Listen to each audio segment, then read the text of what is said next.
and this is where the Cruz people are saying, he's flip-flopping. This week he added to his anti-abortion stance by saying, do you have a clock? You got the sound go ahead and click on it. If you can, at some point today.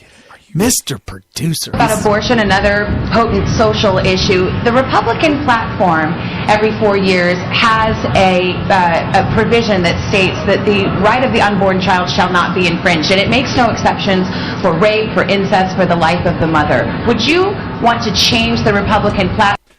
The Republican platform is what she's talking about. She spelled it out. To include the exceptions that you have. I would. Yes, I would. Absolutely. For the 3 exceptions. Would you have an exception for the health of the mother? I would leave it for the life of the mother, but I would absolutely have the 3 exceptions. That's a distinction there. There's a difference between health of the mother and life of the mother. So he makes a distinction there. But here's the point. Cruz people all week, of course, have just been exploding about this and calling it the Democrat stance on abortion, which is an absolute lie. I don't like to call people liars. But when you see a liar lying? Listen, if I'm going to say that somebody's a liar, I'm going to be very specific and point out why they're a liar, because I can't stand it when Cruz people call Trump a liar when they're just throwing that word out and they can't really justify what they're saying about him being a liar. But when you say that being against abortion, except for the 3 exceptions, rape, incest, and life of the mother. Life of the mother, which is actually a little bit more strict than what the health of the mother. Yeah, health. It's life. This is not the Democrat stance. Never has been. The Democrat stance is that abortion should be available on demand at all times. Hillary Clinton was on The View. For goodness sake. Hillary Clinton was on The View just a few weeks ago. And as she was on The View, she took one of the women to task on this. And she literally said, we need to progress to murdering babies at all times. Oh, she was asked if it... That's what the Democrat stance is. They want to expand the ability for mothers to kill their children. It's as simple as that. If it were up to the Democrats, they would probably allow for murdering children up to, I'm going to say, 3 years old. I'm thinking. I don't know if they could stomach going past that. But... I don't know. Did we talk about that? I don't know, but let me just point this out. This is very important. I want everybody to be very clear on this. Especially Cruz supporters. All right, you've got to go along with me on this. If Trump's stance on abortion, with his 3 exceptions, were to ever be achieved in America, this would be a ginormous leap forward in the pro-life movement. Huge. Right. It would overturn Roe v. Wade. Right. That's the only way it could be done. This would be a huge, perfect thing that Brian just said there. That is the way that it will be done. Your belief that the rights of the unborn child, of the life inside a mother, for that to never be infringed, we got to do this one step at a time by banning abortion and just compromising by saying, okay, we can have these 3 exceptions, is a huge leap forward. Why would you not take that step? Why would you say, no, I won't accept anything except for the full rights of the unborn child? Take the huge leap for now. We will worry about these 3 exceptions later. I mean, so here's my analogy. Cruz supporters, tell me what you think of this, Brian. Yeah. Cruz supporters treat conservatism like they're in a basketball game and their basketball team, and they're down by 10 points in the 3rd quarter. And their reaction to being down 10 points in the 3rd quarter is shooting half-court shots for the rest of the game to catch up. That's exactly what this is.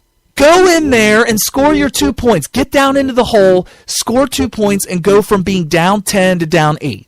And then maybe down 6 in the next round. And maybe and keep fighting. You got to play the short game. The long game ain't going to make it happen. Oh, my gosh. Throwing Hail Marys because you're down 3 touchdowns. Throwing Hail Marys at the last minute. You're at halftime down by 3 touchdowns, and your halftime speech is, all right, guys, as soon as we get the ball, I want everybody to run down to the end zone. We are chucking it. Hail Mary every play, every down. Every down. Hail Mary to the end zone, every down. You are not going to win this game. So Clinton, I couldn't find the soundbite, but Clinton said on The View within the past couple of weeks, she was being pushed to the point to speaking, saying exactly what it was. Where is the limit of the abortion? How far? And the one the girl on the show that I think is supposed to be conservative, she said, well, what about on the baby's birthday? Not when it turns 1, the day of the birth. Mm-hmm. And she's like, well, the law is the law. And yes, she was advocating for all the way up until the birth. Yeah, that's got to stop. This is on The View. This is the American Holocaust, and if you've listened to this show, especially early on, like in our first year, I have not changed my stance. I think that murdering the life of a fertilized egg is the death of an individual human being. Correct. And for it to be such a widespread thing in America is going to be looked back upon. Even Rush has said this maybe a year ago or so. How are we going to look to people 100 years from now? This is an American Holocaust. The way we are just infanticide is being committed in America. I've got it. It's a 52-second sound clip. You've got to hear this. Yeah, I got to hear this. This is. Oh, do you have a date on it or? Yeah, this is Hillary Clinton, and we know that she's very comfortable killing human beings. She allowed it to happen in Benghazi. This is going to be a no-brainer for her to allow the killing of children. No problem. Yeah, we posted this just a few weeks, maybe about a month ago it was posted. Maybe about a month ago. Hillary Clinton. And Secretary, I want to ask you about some comments that you made over the weekend on Meet the Press regarding abortion. You said, quote, the unborn person doesn't have constitutional rights. And my question is, at what point does someone have constitutional rights? And are you saying that a child on its due date, just hours before delivery, still has no constitutional rights? Under our law, that is the case, Paula.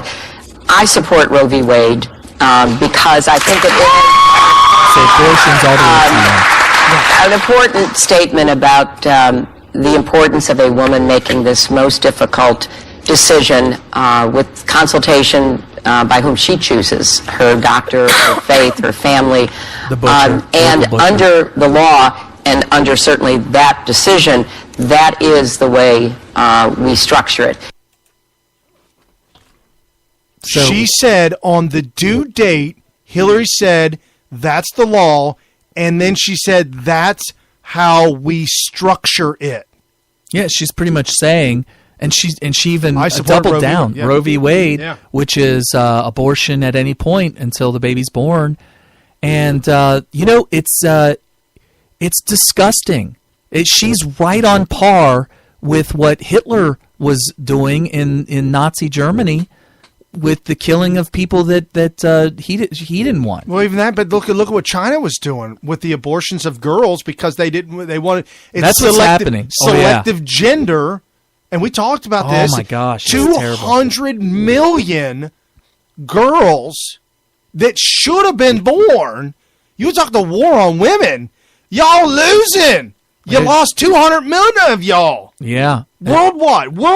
Abortion stems from the left from day one, all the way back, with Margaret Sanger, the founding of Planned Parenthood. Who was a racist. Oh, she said we will get rid of black she babies. Wanted to get rid of the black race. Through killing off all the babies. By abortion, yeah. She wanted to trick all black people everywhere she could find them, but especially America, to encourage them to get abortions as much as possible to curb their population. And currently now, and I say it again and again, 50% of all pregnancies in New York are ended by abortion. 50%. 50% of all deaths. Oh, hold on. Okay, hold on one second. We have a caller. Yeah, we have a caller calling in. Hi, honey. Can you hear? She Hi, exposed honey. me. Honey, who are you doing? Well, my wife is not listening right now, so we'll keep that quiet. Nettie, caller Nettie on the line. Go ahead, caller. My daughter's listening to the show as well and listening. Wow.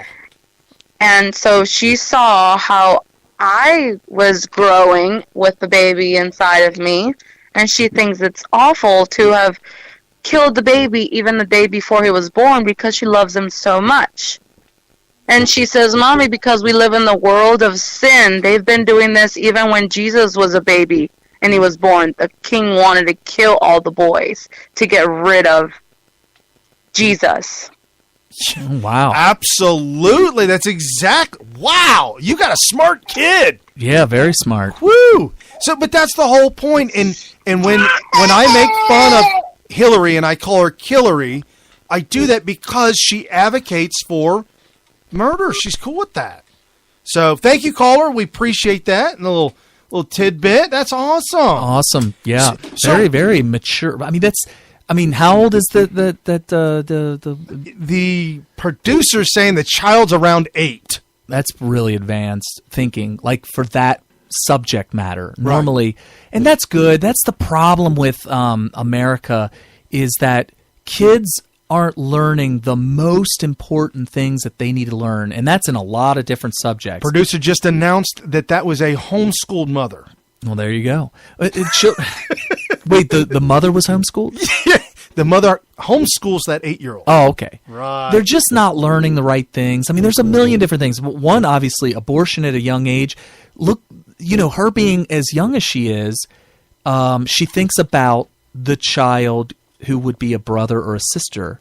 Right. She saw the end result. She saw So if you extrapolate backwards to where the child was still in the belly, to imagine killing that child is disgusting. Abhorred. Yeah, absolutely. So, but it's not just that. That's obviously huge. We need to teach kids at a young age you don't kill babies, regardless of how old they are. Right. And but then there's more things too. Like I think it's terrible from a capitalistic standpoint that at no point all the way up through high school do we ever teach kids how to negotiate. Not only negotiate, but we need to teach them how a business got to be where they are. And no, they didn't rob and steal from people. No. That business had to lay its foundation. I had to pay thousands and thousands of dollars to learn how to structure a corporation and learn what a business was from a guy who wasn't connected with the government. It wasn't a government education. It was a... Is it something that could be taught in high school? Oh, absolutely. Not only could it be taught, I'm going to teach my daughters at the right point in time. Right. They will know, and then, they'll never start a business. Okay, that's fine. You don't need to never start a business. I want you to know what it takes. If you live in America, you need to know this stuff. Because you need to know the stranglehold the government's got on you and the hoops you've got to jump through and all the rules that are referred to as loopholes and tricks, just words to muddy the water. They're the rules that were put in place and the rules that are played by everyone. And it's all the same rules. Rules don't change in business. I didn't have a clue what it would take to start a business until I finally started working for a guy who started his own business, and I was good enough and lucky enough for him to divulge and answer my questions honestly when I would ask him, about the history of his business and all that kind of stuff. And then I utilized everything I learned to just go do it myself. But it really wasn't that complicated, but I never would have known how simple it was because it was never taught to us, ever. If you never set foot in a car and you never drove a car and you never rode in a car with anybody ever, You would think that it was like flying a plane. And at the age of 19,